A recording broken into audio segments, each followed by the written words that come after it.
Good evening, good people, and welcome to tonight's mass call. You all know, because we've been doing this for over a year now, that this is a call where we come together across our differences in region and identity, and we get grounded together as a movement. We examine the lay of the land where we're at. We look at current events and past the punditry, making meaning from leaders that you can trust that can give us concrete calls to action in the micro and the bigger context of what we're experiencing in this moment. I want to welcome you to this incredible call, and I want to thank you for prioritizing being here tonight. Take a second and holler at your folks real quick. Tell them to come on and join us. They can get registered. They can come to the YouTube channel of their choice and come and watch tonight's mass call with you tonight. Take a second to get comfortable and remind your folks that we are live. Today, again, you're going to be hearing from people on the front lines of our movement about the work that they're doing and what you can do to do your part. My name is Ashley Woodard Henderson. I'm going to be your host this evening. I want to welcome folks who haven't missed a mass call, and I want to welcome our new folks too. We're so glad that you've joined us. If you're watching on the internet live, I want to encourage you to do as friends are already doing in the chat. Say hello. Tell us where you're calling in from. If you're repping an organization, feel free to shout them out too. I know we got some Working Families Party, some Move On members. We got Indivisible. We got Union. The House of Labor is on the call tonight. Incredible organizations from all across the country, multiple sectors are all here in solidarity this evening. Shout out your team. We're so glad that you have joined us. And if you're watching the videos later, we're sending you all a special dose of love as well. Y'all, I'm not going to tell you much that you don't already know for the sake of getting us grounded this evening. You all already feel it. It's partly why you prioritized tonight's call. This is an all hands on deck moment. Just last month, the GOP controlled Congress passed a budget resolution calling for $1.5 trillion in cuts. Yes, that is trillion with a T. They called for $1.5 trillion in cuts to the programs our families depend on, including Medicaid. Trump and the Republicans in Congress care more about tax breaks for their biggest donors than lowering costs for everyday families like yours and like mine. They want to cut taxes for huge corporations and billionaires and pay for it by cutting our health care. And now they want to put that bill on the president's desk by Memorial Day. We only have a couple of weeks to organize all across this country to stop the GOP from gutting Medicaid, friends. Tonight's speakers are going to talk about how we can stop them in their tracks and do just that. You're going to hear from local advocates and national leaders from across the country on how they're fighting back against these Medicaid cuts.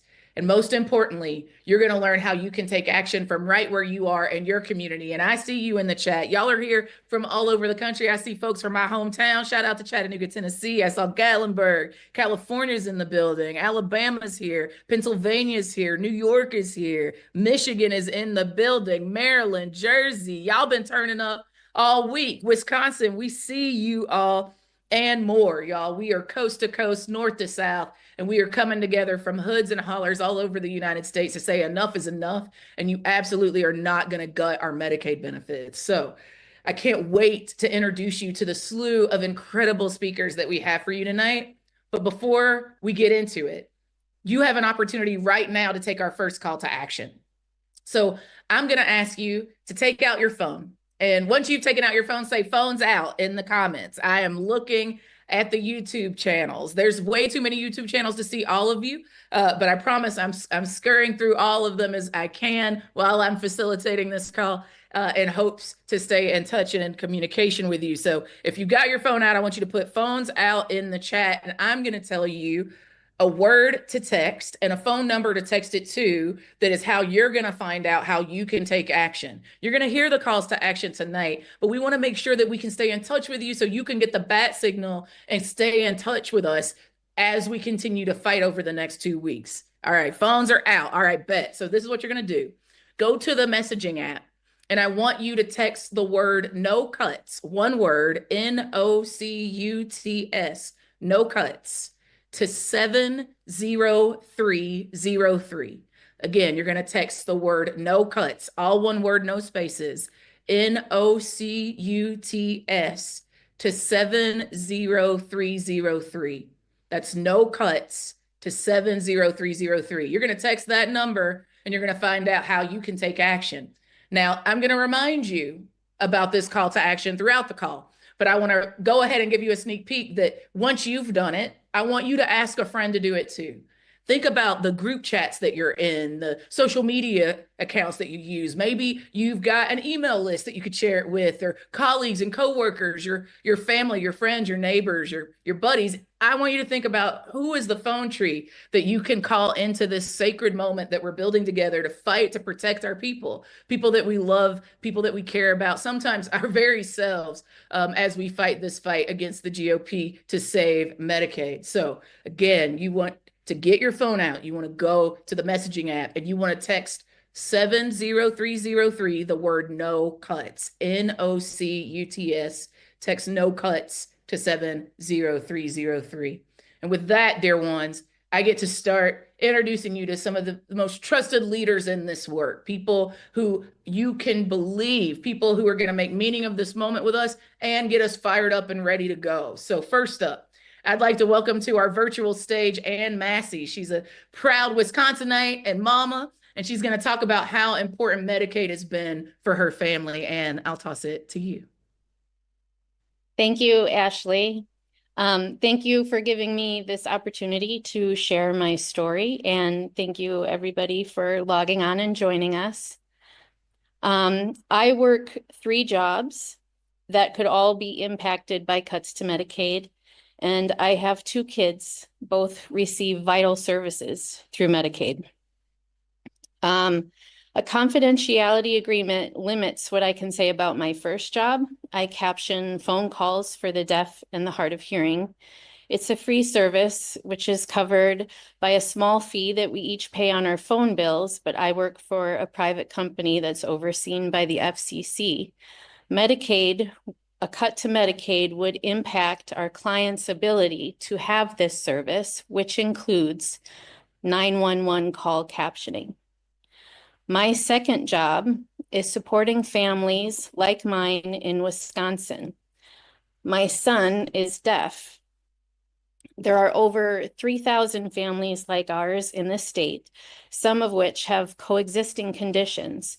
90% of kids with hearing loss are born to hearing parents who have no experience with hearing loss and do not know how to communicate with their children.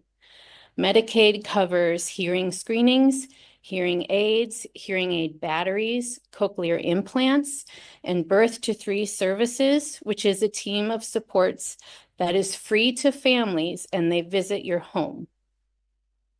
My oldest son is on the high functioning end of the autism spectrum. He also comes with ADHD, oppositional defiant disorder, and depression. My third job is caring for him through a Medicaid program called IRIS. That's 1/3 of my income. My oldest son is also a victim of domestic violence. I had fled his father's mental abuse, but when I left, the abuse turned violent and targeted our oldest son. This led to severe mental health problems in both our kids. As our oldest son was fleeing his father's placement time and our family court battle continued, I was able to get him enrolled in Wraparound, a Medicaid-funded program. He was quickly assigned a care coordinator, a therapist, a family therapist, and a mentor/crisis responder. I eventually won full custody and placement of our son, and he eventually got the space he needed to start healing. Our youngest son, our deaf son, witnessed all that violence and texted for help. He's still sharing time between homes. He has also suffered severe mental health outcomes that include an eating disorder, cutting, and suicidal thoughts. Medicaid is not only providing our second son with the same wraparound services, but Medicaid laws have protected both kids from their father's attempt to deny treatment, even though we shared custody decision-making authority at the time. Without these Medicaid-funded programs and services, I would not have been able to keep my children from committing suicide at their father's home. And I would be more financially dependent on their father, who is already denying court-ordered support. Without these Medicaid programs, the families I support in this state would be lost on how to communicate and raise a child that cannot hear. Medicaid is a backbone program in this country. Without it, or with only some of it, we cannot possibly dream of being great again. Medicaid cuts would weaken a significant portion of our population and put workers out of work. Cutting Medicaid puts too many of us in a survival situation. Thank you, Ashley. Back to you. And we are sending you and your family so much love.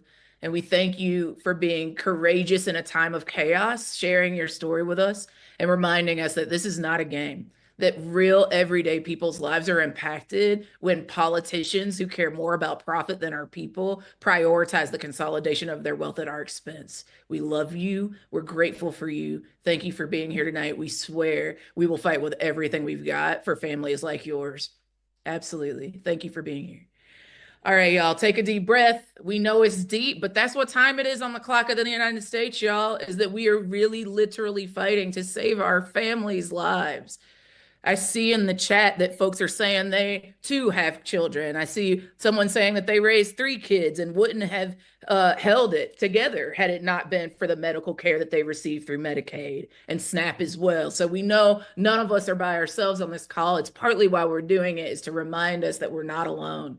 So again, I'm going to remind you that you can stay in touch and get involved right now by texting no cuts to 70303. Please do that right now. Please tell a friend to do it as well. We're going to keep moving to our next incredible speaker, Alexis Rose Hinckley, who is a ridiculously awesome registered nurse. Y'all know, a content creator. And Alexis is going to share with us why we need to protect Medicaid as well. Alexis, I'll toss it to you next.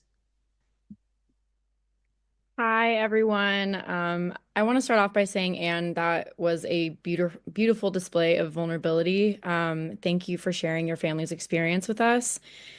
And thank you all at home for being here today. My name is Alexis. I'm a nurse in Southern California. I'm not a politician. I'm not a CEO. I'm someone who wakes up every day and goes to work caring for the people in my community. And I'm here specifically to speak out because what is happening to our healthcare system, especially in regards to long-term care facilities and rural hospitals, is not just wrong, it is very dangerous. I'll just say it plainly, Medicaid cuts will kill people in specific populations, rural communities, disabled folks, and the elderly. Those cuts hit the hardest. Every day, I care for people who rely on Medicaid. Seniors in nursing homes who can't walk or feed themselves, adults with disabilities who deserve respect and dignity, mothers, fathers, neighbors, veterans, people from all walks of life. In our long-term care facilities, budget cuts mean neglect for our patients, our parents, our grandparents. Why is this? Because in a for-profit healthcare system, profits are prioritized over people. So when a budget is cut, staff ratios explode. Right now, before these cuts have even happened, many long-term care nurses are responsible for 30 to 40 patients. One nurse, simply put, cannot be in 40 places at once. That's not safe. That's not care. That is exploitation. And it's not what our elders deserve. But Medicaid is the top reimbursement contributor for these facilities, so cutting Medicaid means leaving the elderly without any help or nurses with an insane burden, both at work and mentally. No one goes into healthcare to neglect people, but these facilities are already putting staff in impossible situations all the time. In our rural hospitals, those precious lifelines for small towns, Medicaid is the difference between staying open and shutting down. I've seen what happens when the funding dries up. Emergency rooms close, maternity wards vanish, and people drive hours just to see a doctor. El Centro, California is a rural agriculture town. They just lost their birth center because of this exact issue. So now residents in the Imperial Valley have to drive either 2 hours east to Yuma, Arizona, or 2 hours west to San Diego just to see an OBGYN. If an emergency happens, that can mean death. And that is the fate awaiting rural hospitals if these cuts go through. And the crazy thing is, none of this saves money. It just moves the cost somewhere else. It means hospitals spiking prices of procedures and care to offset losing Medicaid dollars, which increases the overall cost for everybody. So yes, this will affect everyone, regardless if they are on Medicaid or not. Not to mention the personal burdens on families and the funerals that did not need to happen. The bottom line is, we're not talking about policy. We are talking about people. So today I'm asking everyone, do not stay silent. Do not let them cut our care away without a fight. Speak up for the grandma in the nursing home. Speak up for the farmer who can't afford a hospital that's 2 hours away. Speak up for your neighbors, your kids, your future, because healthcare is not a privilege, it is a right. And Medicaid is a promise that we made to care for our most vulnerable among us, and a promise that we have to keep. So please call your lawmakers, be relentless. Their staffers need things to do, trust me. And tell them our lives are not on the chopping block. Thank you all for having me here today. I'm honored to stand beside all of you in this critical fight to protect our communities and save our healthcare. Ashley, back to you. Alexis, the honor is ours. Can we show some love to the nurses in the chat, y'all? Like, I mean, most of us would not make it had it not been for these nurses that are out here literally overworked, underpaid, right? Like, out here saving lives every day. And these experts who are seeing it firsthand are telling us that we have to fight like lives depend on it, right? And I'm seeing you all in the chat. I'm seeing the stories that you're sharing of elder care. Y'all know, some of y'all know my mom passed right before that big 140,000 call that we had back in November. If it hadn't been for Medicaid, I don't know what we would have done, right? I see folks talking about elder care. I see you talking about your sons and daughters and your siblings, your nibblings. I see you. I see you talking and sharing these stories. And I see folks saying like, man, some of this is really hard to hear. I see you. So I want to remind you to take good care, get your water, get your orange juice, take some deep breaths, right? Fill your body, feel your feelings, because it's going to require us to fuel our righteous rage about what they're doing to our communities. That grief is going to matter, but we don't have to let it make us sick either, right? So I want you to remember to take care of yourselves and each other in the chat. And we're going to keep going through our incredible speakers. Next, I have this esteemed privilege to introduce to some and bring back to others Shaniqua McClendon. She's the Vice President of Political Strategy for Crooked Media. I know you all know who Crooked Media is and is the head of Vote Save America. Shaniqua's going to lay out the political stakes of this fight. Friend, I will toss it to you next. Thank you, Ashley. Hi, everyone. Again, I'm Shaniqua McClendon. Thank you all for joining this call tonight. As mentioned, I'm the head of Vote Save America, and what we do at Vote Save America, we're a grassroots organization, and we work to take people at any level of civic and political engagement that they're at and give them what they need, the tools, the strategies, the tactics to get involved in their communities, which is what I'm going to share with you all tonight. But just before we get into that, I just kind of want to set the stage, and there's a lot happening. I don't know if y'all can tell how tired I look, but I am very tired because so much is happening right now. And because so much is happening, it can make it really, really hard to stay consistently engaged. And especially when like all the things that are going on include a bunch of billionaires trying to take over our government and eliminate really important social safety nets for people, specifically social safety nets like Medicaid.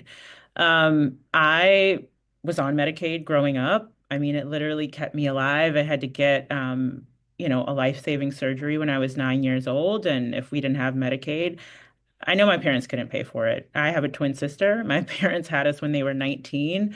And so money was not something we had a lot of. And the first time my mother could actually afford private insurance was literally when she went to go work at Blue Cross Blue Shield. And she got a really deep discount for it. So it's not like she was in a place where she could afford it. But before that, we relied on Medicaid. We didn't have a choice. It was how we got our health care. And after my parents split up and we moved to North Carolina, where my mother was a single mother, she was making $22,000 a year with three children to take care of. And so she just could not afford to pay really high premiums. But my story is not unique. And it's not just one of Democrats like me. A recent CBO report showed that under Republicans' current Medicaid plan, 8.6 million people would lose access to their health care. And so this is not a problem that just affects, people who think like us. It's actually the people who put a lot of these people in office. But that means for Republicans who vote for this bill, they're hurting their own. Well, that's not something a lot of them can do if they want to be reelected next year. They have really slim margins. They can only afford to lose 3 votes in the House. And so if every single member decides to show up, that means we can start picking off these folks because it's just 3 people. When they voted for the framework for this overall bill, it passed 217 to 215. So, 2 votes, but 2 votes that would have tied it. So if we can get 3 of them to step away from this bill, or at least the Medicaid cuts, we can actually stop the worst parts of this bill. Now, there's going to be a lot of parts that we can't control, but Medicaid is a program that we actually can save. And so, it's not just wishful thinking. There's actually, like, Republicans are so nervous right now that and this is going to sound like, okay, that's not, the most of it, but they took the tax cuts that they wanted to make down from 4.5 trillion to 4 trillion, which is $500 million. And they're trying to kind of distort the messaging around this bill to say, we're not giving tax cuts that are that much, but they also want to save some money. So this doesn't look as bad as it is. But what it is they're taking money from poor people so that they can give rich people more money that they don't need. But they're scared of the midterms. And a big reason for that is, like, so many of you have showed up to protests, to rallies, to town halls, and they are seeing that. At Crooked, we are a media company. Vote Save America does do our activism work, but something that we focus a lot on is, like, how can we bring attention to things? And every time one of you shows up to something, the news and media, they care a lot more. And you know who's watching that? All of these politicians who now have to vote on this bill. So the work that you all are doing is really, really important, but so is sharing your stories and other people's stories. We heard Anne speak earlier before me, sharing a personal story, and it's a really powerful tool that each of us has. And if you don't have a personal story, I'm sure you know someone who does have a story that they can share. And that really moves people. Again, from the world I come from, it's really important to get people's attention. And so we have to do that. So I'm going to wrap up because I think I've actually gone over at this point.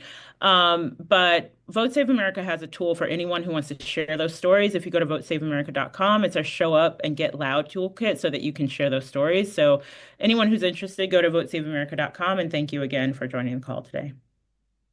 Well, you heard it here, folks. You can go to Vote Save America and get involved right now. And for the folks that have just joined that are in the chat saying, what's the thing that I text? I got you, boo. You text no cuts. All one word, NOCUTS to 70303. I also saw some folks in the chat being like, well, who is 70303? It's us. It's us. It's the folks on this call. It's the organizations and the leaders that are making this call to action. So I need you to do it. I need you to tell the homies to do it. I need you to tell your neighbors, folks you go to the synagogue, the mosque, the church with. If you don't do none of that and all you do is get sweaty at the club, I need you to tell those folks we are fighting to save Medicaid by any means and all the means necessary, y'all. You've heard it here. We absolutely have to do the sacred work. Heard folks saying in the chat that we can't wait till the elections. You're exactly right. We got 2 weeks. We got a couple of weeks to get this done before this bill is on the president's desk on Memorial Day. So we have to do it right now. This is an opportunity for you to invite folks to the call to hear from these meaning-making leaders that are giving us concrete calls to action right now. And I am hyped to share with you our next speaker, someone who has been about this work for years, someone who you all know because you've seen her in the streets as you've seen her on the mass calls. I am honored to bring to you Randy Weingarten, the president of the American Federation of Teachers, and it's nearly 2 million members. Randy, we'll toss it to you next. Thank you, Ashley. And I snuck out of an event to be in a car right now because these calls are so important and what everybody is doing is so important. This being out on the streets, doing the canvassing that people are going to do on Saturday. You've heard it from others already. It is vital for a few reasons. Number one, President Trump believes that he's the master salesman. And all he has to do is cow and bully people and lie, and then magic. They'll get their tax cuts. They don't care about people. They don't care about food insecurity. They don't care about Medicaid. They don't care about regular folks. He can barely say the word groceries. So being on the street is one of the few ways that we show that he's dead wrong. And we show the Congress, who has to vote for all of this, that that is not what the people want.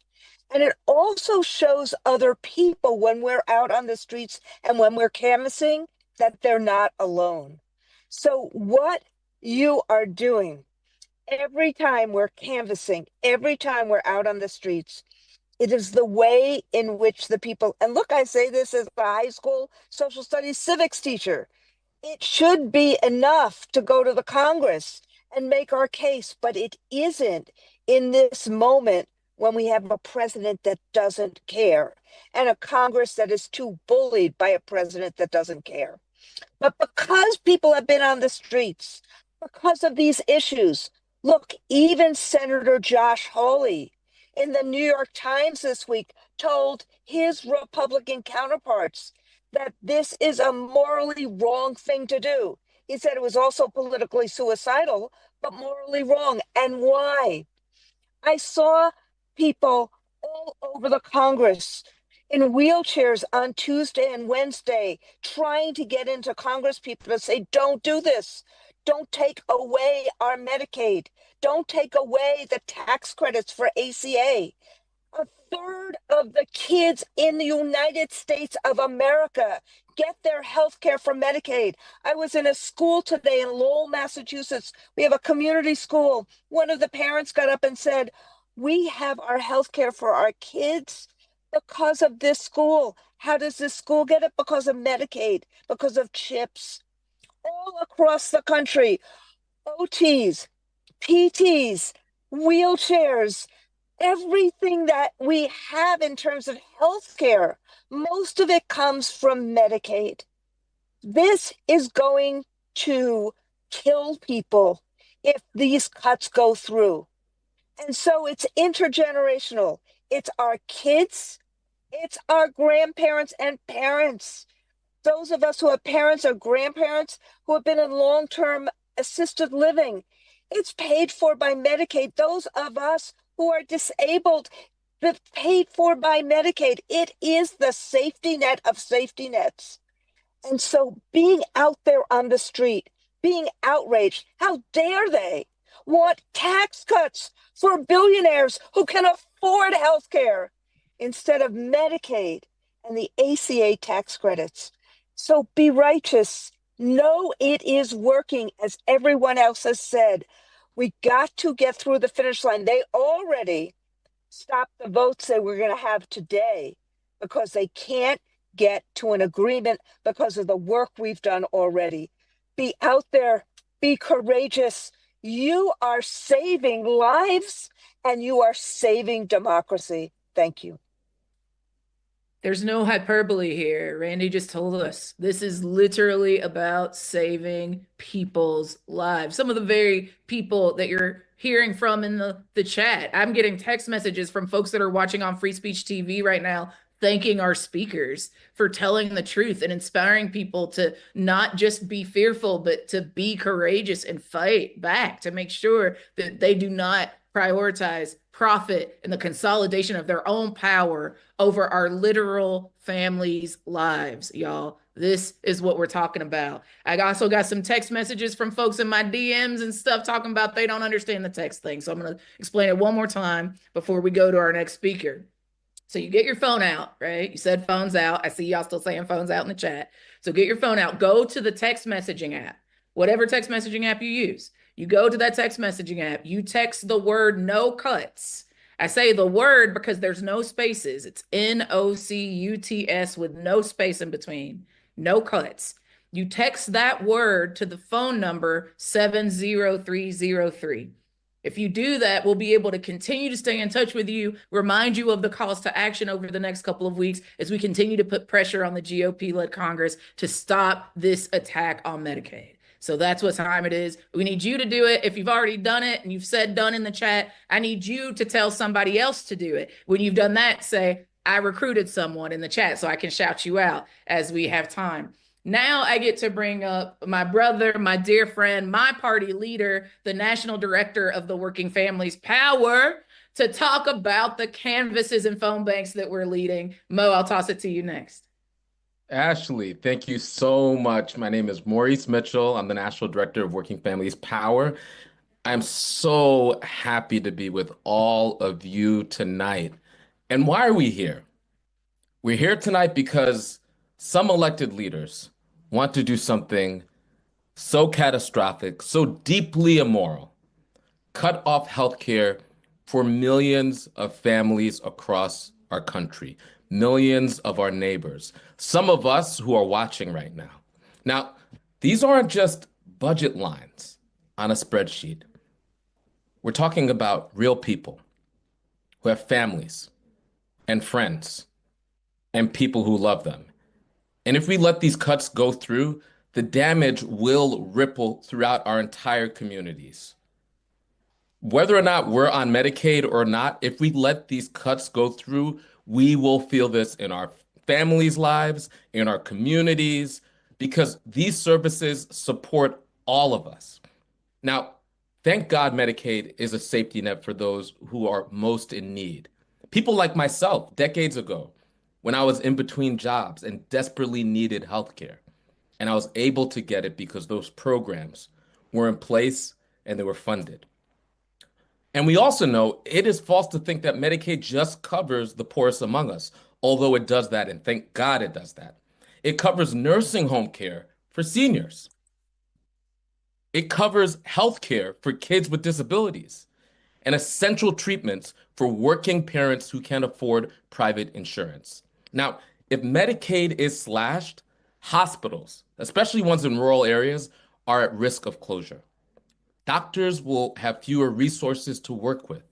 And when people can't afford preventive care, the cost of emergency treatment will be passed on to everyone else.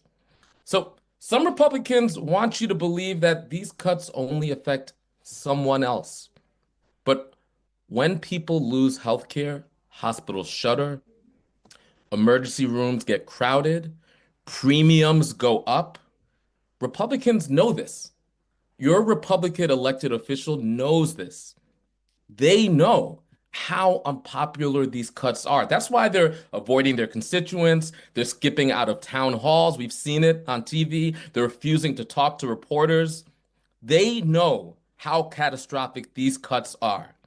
They don't want to be held accountable for their actions. They're too afraid of Donald Trump and Elon Musk and not afraid enough of us. And that has to end today. So it's on us to be the ones who hold them accountable.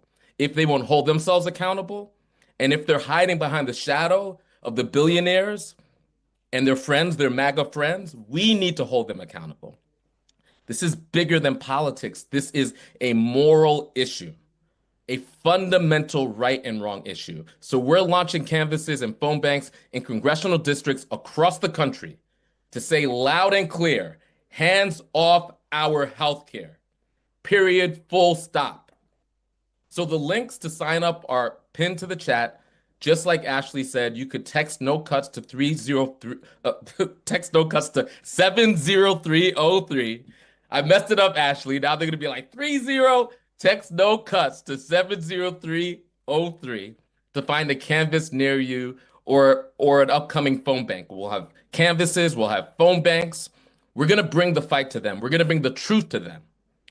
House by house, phone by phone, community member by community member. We're gonna build the biggest, broadest, most diverse movement, moral movement for justice this country has ever seen. And this is one of our first tests. So we need to make clear that our communities are not bargaining chips. And we won't let them cut healthcare just to give tax breaks to billionaires like Elon Musk and all of those other oligarchs, right? So please sign up. They want you to think that it's inevitable, that they already have the votes counted in Congress. That's a lie. They are feeling the pressure. There are breaks in their coalition. Let's break that coalition up with the moral authority of the people. Let's do it. Let's win. Thank you.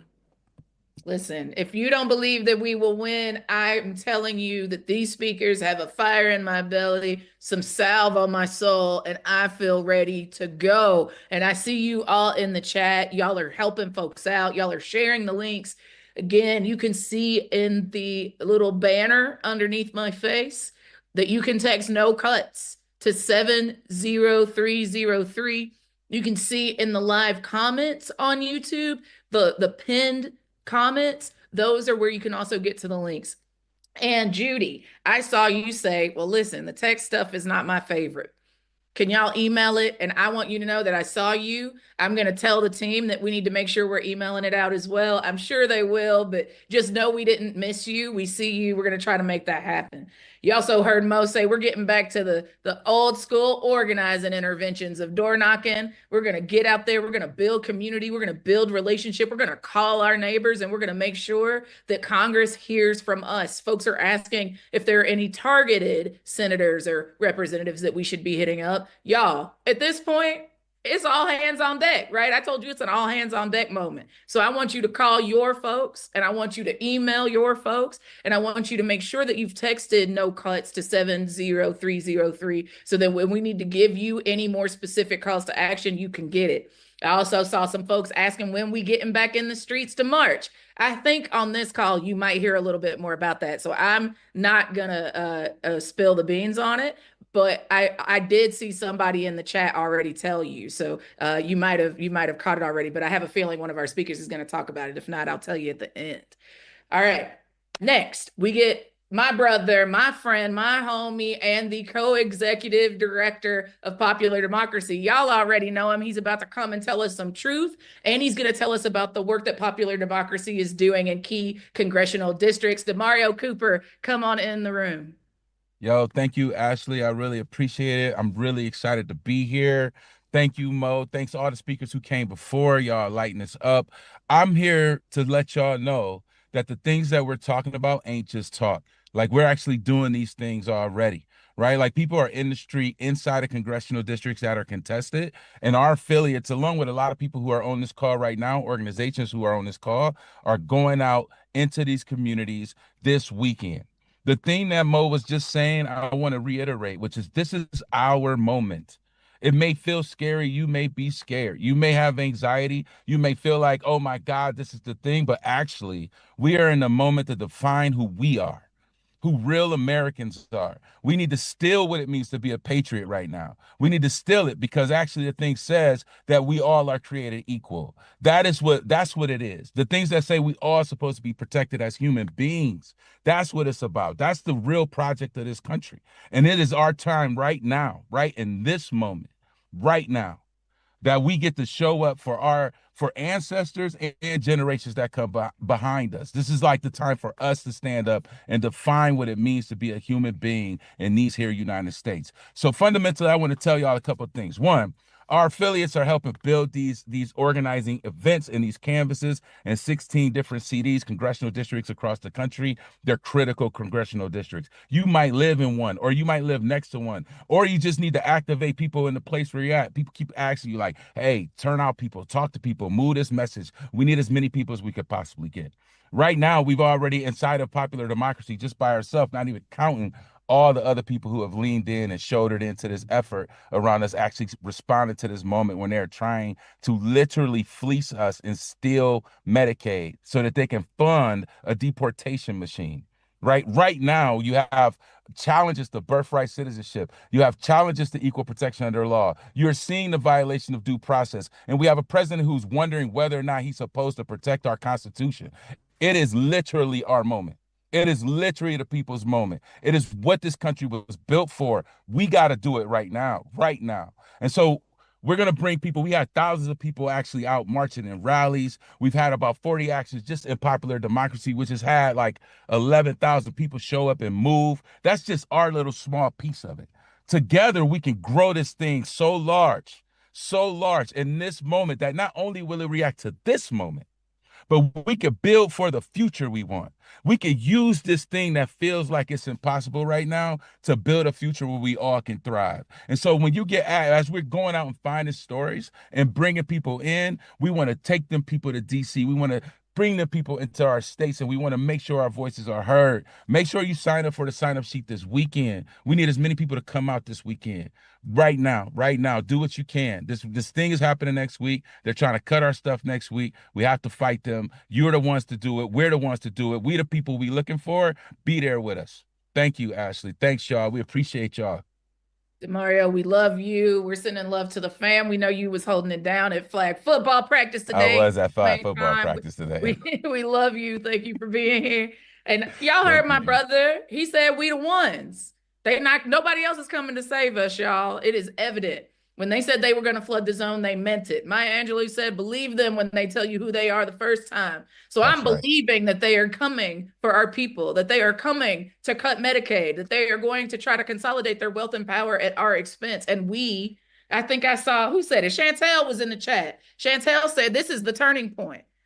That's what she said. And I believe her. Death is not how the story ends for our people. Democracy is how the story ends for our people. Thriving in healthy, sustainable, and equitable communities is the end of the story for our people. We are the ones, y'all. And the way that we're going to get locked in, the way that we're going to get our assignment is by making sure that we're following the calls to action that the leaders that are making meaning for us on this call have made, right? We need you to text no cuts to 70303 so we can make sure you get the calls to action. For folks that are like, we need an email, we're going to work on that. But what you can do right now is you can text no cuts to 70303. You can tell your friends.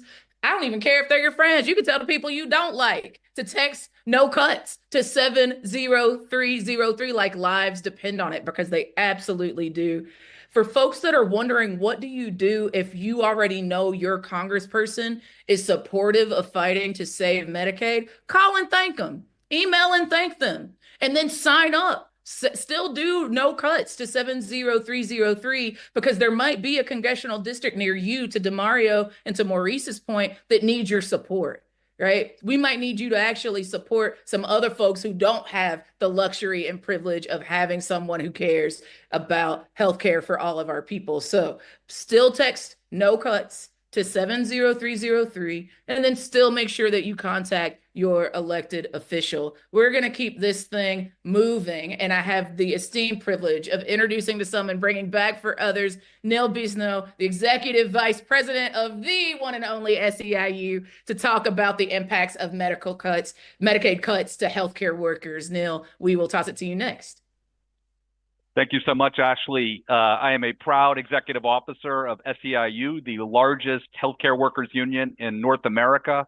I want to thank everyone for joining this call. I don't know about you, I am so fired up. I am so inspired by all of the speakers and being together with all of you. And I want to tell you that across this country, healthcare workers are rising up to say no cuts.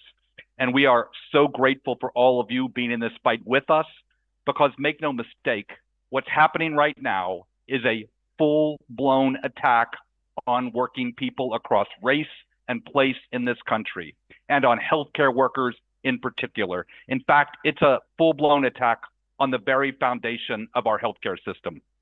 You know, Medicaid, we've heard a lot about Medicaid tonight. It's many things. It's a safety net. It's a lifeline for nearly 80 million people across this country but it's a lot more than that. It's the very backbone of our entire healthcare system.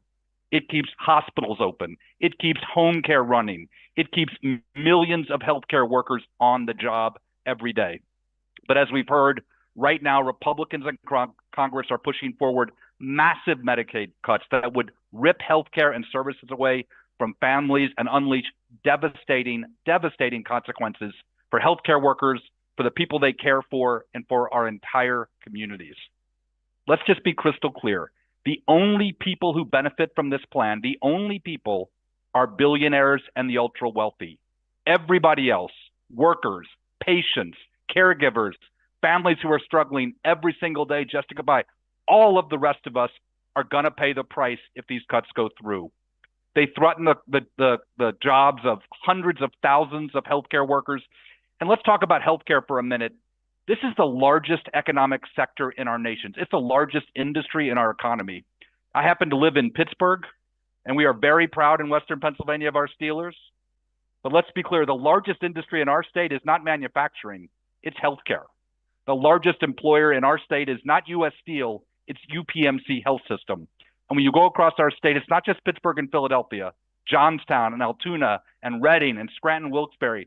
The largest employers in so many communities across the Midwest and across the country are healthcare systems, and they depend on Medicaid. We've all seen the headlines. We heard from Ashley earlier. We know there's already a healthcare staffing crisis in this country, and Medicaid is one of the key sources of funding for healthcare. Cutting it will only deepen that staffing crisis and push more and more essential healthcare workers out of the field. And let's also be clear about who is targeted most hard in these cuts. It's home care and nursing homes, where the majority of workers are women, and particularly women of color and immigrant workers. And that is not an accident, sisters and brothers and siblings. These caregivers are doing essential, often invisible labor that allows families and communities to work, to thrive, and to grow.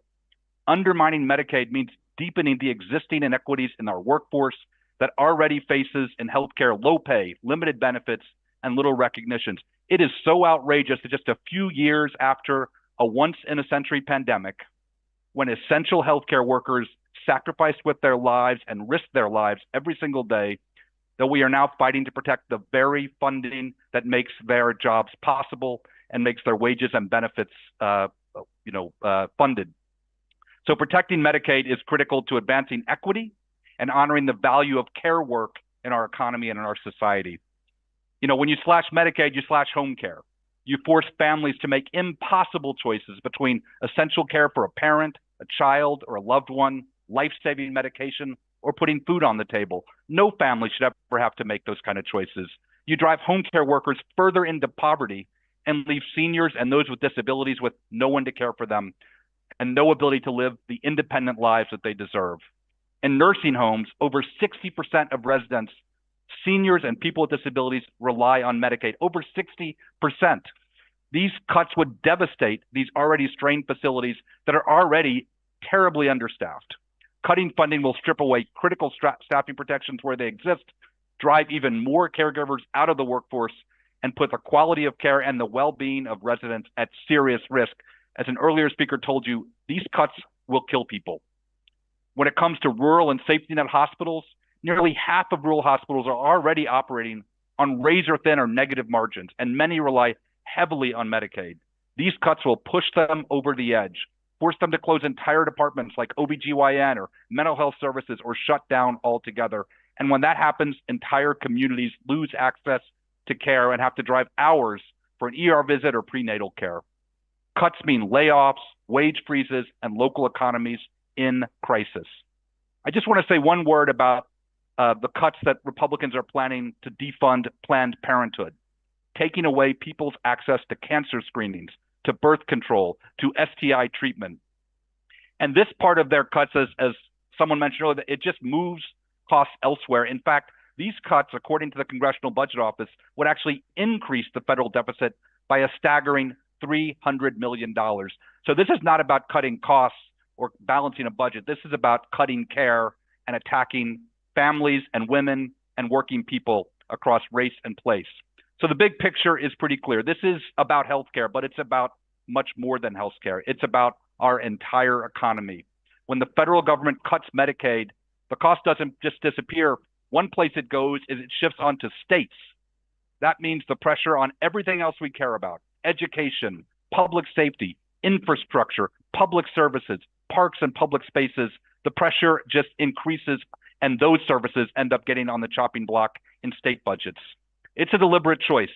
Congressional Republicans are choosing billionaires over working families, corporate tax breaks over community health. They are trying to dismantle the care infrastructure that millions of families and workers rely on, and we cannot let them get away with it, and we will not let them get away with it. I am so inspired and motivated by this call. We know that we have to speak out. We have to stand together. We need to fight back, not just for Medicaid, but for the values that Medicaid represents: equity, dignity, justice for all people, not just the wealthy few. And if we know one thing in the labor movement, sister, brothers, and siblings, it's that there's power in numbers. It's that solidarity is powerful. It's that when we fight together, we win together. So let's go fight together, let's go win together, and let's say no cuts. Back to you, Ashley. Neil, we love you. Thank you so much for being here with us tonight. I see a whole bunch of SEIU family in the chat. Y'all, the House of Labor is at the ready, is saying no cuts and saying hands off our healthcare. Thank you, Neil, and the leadership of SEIU for always being here when it counts. We have a couple more speakers to get to before we call this call over. And I am so excited to hear from our next speaker. She is the co-executive director of the Center for Health Progress. She's going to talk to us about the fight for healthcare justice in Colorado. Teresa Trujillo, take it away. Thank you so much, Ashley. My name is Teresa, and I'm from Colorado. I'm thrilled to be here, and I'm really proud to be the co-executive director at Center for Health Progress. We are the kind of people-powered, multiracial, member-led organization that wants our working-class communities and people made poor to have real power over the decisions that impact our lives. We work across the state of Colorado with deep, deep ties in places like Fort Morgan, Metro Denver, and my hometown of Pueblo.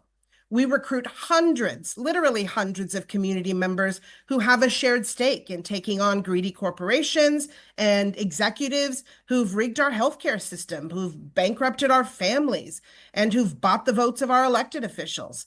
We organize healthcare workers who worry that the care they provide will drive their patients into medical debt, and folks who can't access the healthcare they deserve. We organize people who live under the threat of discrimination and everyone who is struggling to make ends meet. Our grassroots leaders are really winning campaigns and policies that limit corporate power and strengthen government oversight. We need all of us to build the institutions that value people over profit. And I'm also really proud to be an affiliate of People's Action Institute. They're a national partner relationship that's helped us to multiply our power and ensure that our leaders' voices are heard by federal lawmakers. We're canvassing in Pueblo on Sunday in Colorado's Congressional District 3. It's geographically one of the largest congressional districts in the country. And we're canvassing in an effort to continue to pressure freshman Congressman Jeff Hurd. One reason that he's a top-tier target in this fight is that his father opened the first federally qualified health center in Jeff's hometown in Grand Junction, Colorado. 31% of that entire congressional district relies on Medicaid.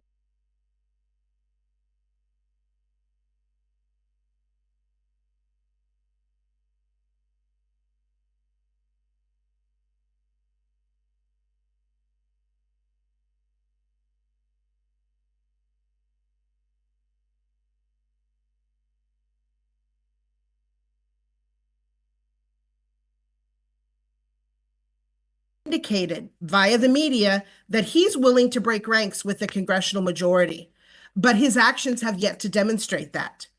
So Center for Health Progress has opted to host this canvass because we're sending 4 of our neighbors to Washington, D.C. next week for some good old-fashioned civil disobedience. Those folks will be part of Sunday's canvass, and folks who come to canvass will have the opportunity to meet the people who will represent us at those direct actions.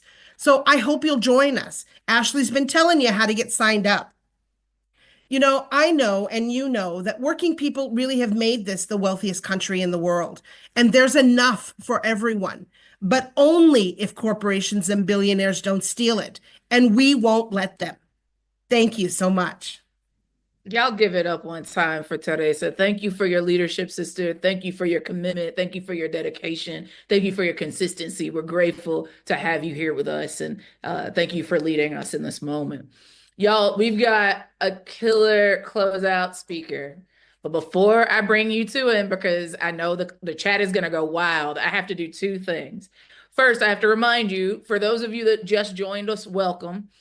For those of you who lost your signal for a second, we're here. We're here. We didn't go nowhere. We see you. We love you. We're excited to continue this call with you. I need you to make sure that if you haven't already, that you've gotten your phone out, that you've pulled out your text messaging app, that you have texted the word no cuts, NOCUTS, to 70303. I need you to do that right now. And if you haven't already invited a friend, I need you to do that right now too. I also would be remiss if I didn't shout out the folks that are throwing links in the chat, y'all. They're trying to get 50 more people signed up for phone banking and door knocking. I saw it in the thread. So I need you to click that link. And for our friends that are dropping links, feel free to drop it again. We're trying to make sure that we put up, right? It's not enough just to get on this call, get inspired, say all the right things in the live chat, and then not go talk to our neighbors, right? Like this is where it's all hands on deck, and our solidarity has to be more than a value. It has to be a doing thing. I've already seen folks saying, I just emailed my congressman right now. I see you in the chat. I know that many of you have called and will call. But I need you to also be willing to talk to other everyday people, other workers, other neighbors, other community members, other people that love and live and look like us, and even ones who don't. Because it's going to take all of us right now to save Medicaid, right? It's going to take every single one of us. So I need you to take that link that's in the live stream chat, and I need you to click it. I need you to sign up for a phone bank, for door knocking. I need you to share that link tree with your friends to make sure that they have an opportunity to do it. We don't have to do it by ourselves. We can take a crew, right? So I need you to make sure that you're taking these calls to action seriously. Text no cuts to 70303. And let's see if we can get 50 more people signed up for phone banking and door knocking before the end of this call. Now, I have the esteemed privilege to bring up again someone who is no stranger to our mass calls, these action calls, and has been an incredible leader on the front lines. Y'all know him because most of y'all are members of Indivisible. I don't have to introduce him to most of y'all. He is the co-director of Indivisible, Ezra Levine. He's going to talk about our Neighbor to Neighbor program. Ezra, I will kick it to you next. Thank you, Ashley. Hey, it is great. I am so fired up. How can you not listen to all these incredible speakers and not come out being like, oh my God, we're going to do this. We are going to do this. And I want to highlight something I heard from Shaniqua, I heard from Mo, I've heard it from you, Ashley, I've heard it from Teresa, from a lot. This is a live fight, y'all. This is a live fight. The game is not over. We do not know how this will play out. They can lose. We can win. The authoritarians, look, they want you to believe that they're invincible, that they're all powerful, that their agenda is inevitable. That's bullshit. You think the party of Mike Johnson and Marjorie Taylor Greene and Lauren Boebert have this on lock? You think they have it all together? You think it's just going to happen because they're behind it? They are weak. Their margins are small. Their agenda is unpopular. And they are terrified that their constituents, their own constituents, are going to find out what they're doing. And that's going to sink their effort. That's their mindset right now. Cutting Medicaid has a 15% approval rating in any congressional district. I'm talking the reddest red. 15% of people are like, yeah, let's cut Medicaid. That's how popular this is. It is one of the least popular things they could be doing. So what's our job now? Our job is to feed the political fear of those coming after our health care. That's what we need to do. They should be worried about the political backlash. They should be worried that they're ending their political careers if they sign off on this. So how do we do this? There are a lot of actions that we can take. We've heard from a lot of great groups. I'm going to cover a couple of things you can do in your neighborhood, but I want to highlight, it's important you do something. This is a live fight. Figure out what makes sense for you and take action wherever it makes sense for you to take that action. We need to mobilize the mass of people who are against this. We need to make clear to these members of Congress that they're playing with fire right here. And it doesn't start with some, big national effort led by talking heads. It starts with you. in your community. That's how this is led. It is bottom up. That is how we're going to win this. So I'm going to talk about a couple things that you can plug into in your own neighborhood. One is something we call neighbor to neighbor. It's called neighbor to neighbor because it is neighbors talking to neighbors. That's what this is. People talk a lot about influencers. How do we get this out into that community? We don't need George Clooney. He's not going to win this for us. We need you. Nobody is going to convince the people in your own community better than you. You are the most authentic communicator out there in your community. So how do you get to those folks? We are targeting a handful of districts, 25 Republican House target districts, 4 Senate districts. So if you're listening to this, if you're watching this and you live in Arizona, California, Colorado, Michigan, Nebraska, New Jersey, Nevada, New York, Pennsylvania, Virginia, if you are in Ohio for the Senate, North Carolina for the Senate, Maine for the Senate, or Utah for the Senate, you have special power right now. You have special power because you have a member of Congress who could be moved. And what do they need to hear? They need to hear from their own constituents on this, the folks who are going to choose whether or not to vote for them. So the way neighbor to neighbor works, it's really simple. You sign up and you get a list of 5 neighbors within a block or 2 of where you live. And these aren't MAGA types. You don't have to worry about this. You're not convincing people to care about Medicaid or get to your side. They agree with you. They just haven't made their voice heard yet. So you get to play this role in your own neighborhood and tell them, hey, good news, we have power right now. We can use that power right now. We can get in touch with our elected officials right now. And you can lead them through that process, empowering them and building the pressure from the ground up. This is something you can do right now. You can get those 5 names. If you love it, get 5 more neighbors. And you can contact more people, build a little community about it. Like Ashley said, you don't have to do it on your own. Get a whole crew out and go and talk to your neighbors. This is fun. You get to meet people. You get to get outside and you get to talk to them about something they agree with you on and tell them that they can actually have an impact. That's one. Now, I know what you're thinking. You're saying, Ezra, but I don't live in one of those states. I don't live in one of those districts. What am I going to do?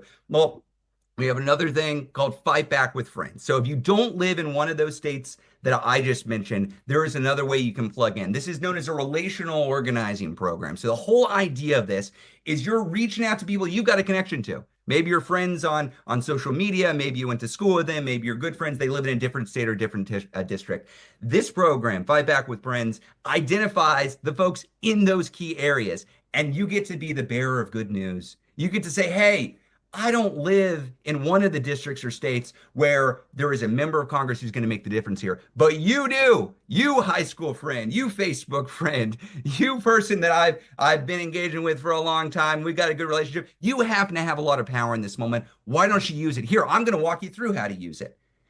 This is how we are building the mass opposition to one of the least popular pieces of legislation in modern history. But I just want to underline, the goal here is not to convince people that they should be on the right side. They're with us. It's the Republicans in Congress who are coming after our healthcare who are in the minority. It's them who are operating in the dark, trying to get this done quickly so nobody notices. We're noticing. We're making sure as many people notice as possible. And whether you're going to Indivisible to do this, or Working Families, or Vote Save, or Popular Democracy, find the group that is doing something that makes sense for you and take action, because we're not going to win this by standing on the sidelines. We all need to get engaged, get into this fight, and we're going to win this. We are going to win this. I'll see you out there. Thank you, Ashley. Back to you. Ezra, we're so grateful for the work that you and Leah and the team are doing. I see people being like, yo, I hit it. I'm getting a bad request. Y'all might have broken Indivisible's website. So give them a second, reload it. I promise you're going to get it. And if you miss the states, no sweat, because we're going to get you the links to all of the calls to action if you've texted no cuts to 70303. But Ezra, just for good housekeeping, give them the states one more time for the neighbor to neighbor. You got it. Okay, so you want to go and contact your neighbors. For those of y'all who live in these states, you're in a good position. So Arizona, California, Colorado, Michigan, Nebraska, New Jersey, Nevada, New York, Pennsylvania, Virginia, Ohio, North Carolina, Maine, and Utah. There's a good chance, based on population, you might be in one of those states. And please do sign up. Let's start talking to your neighbors. All right, let's get it done. Let's make it so. You all, we have yet come to the end of another mass call. You now have an opportunity to join incredibly led organizations, folks that are leaders that you can trust, that are making meaning of this moment and giving us concrete calls to action that we can take up right now to block the consolidation of a fascist threat against our people and build the kind of movements that our people have always deserved. Y'all, it's right now. It is us. It is our time. It is our turn. And I am so glad to be one in the number with you. We have heard some heartbreaking and heart-soothing stories tonight. We have been inspired by words of our speakers and our friends and colleagues in the chat. Y'all, I need you to remember that we only have a couple of weeks to make our voices heard on this thing. It's going to take tens, if not hundreds of thousands of us to see the change that we want in this country and to defend and fight for our communities and make sure that Medicaid does not get cut to put some money in the pockets of billionaires, y'all.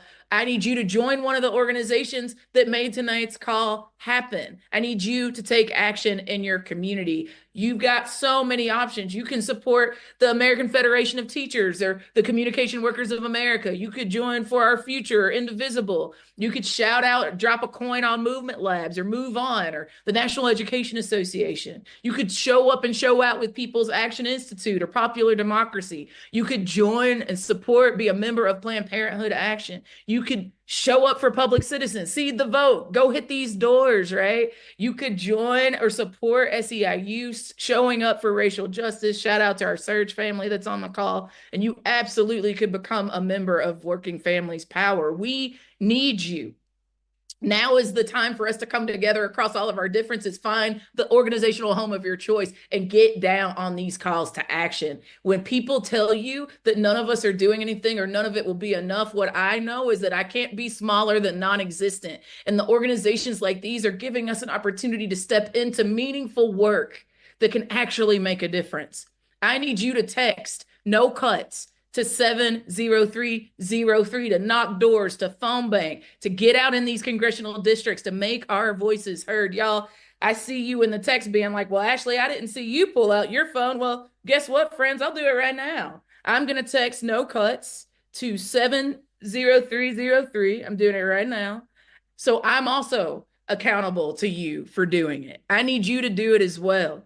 It's time to turn the pressure up. We did it with the 140,000 people that got on the November 7th call. We did it with We Are Worth Fighting For. We did it with Hands Up. We did it again on May 1st. We're going to do it again to make sure that we save Medicaid. We're going to turn up the pressure and make it clear to our members of Congress that we will not stand silently while they cut our health care. And even if it doesn't directly impact us as individuals, if it impacts my neighbor, it matters to me because none of us are free until all of us are free. We're going to talk to our friends. We're going to talk to our neighbors, our family. We're going to urge everyone we know to call and email their local representatives. Y'all, thank you for not regarding it robbery to be with us tonight. We love you. Stay safe, stay active. Let's keep fighting. We'll see you in the streets.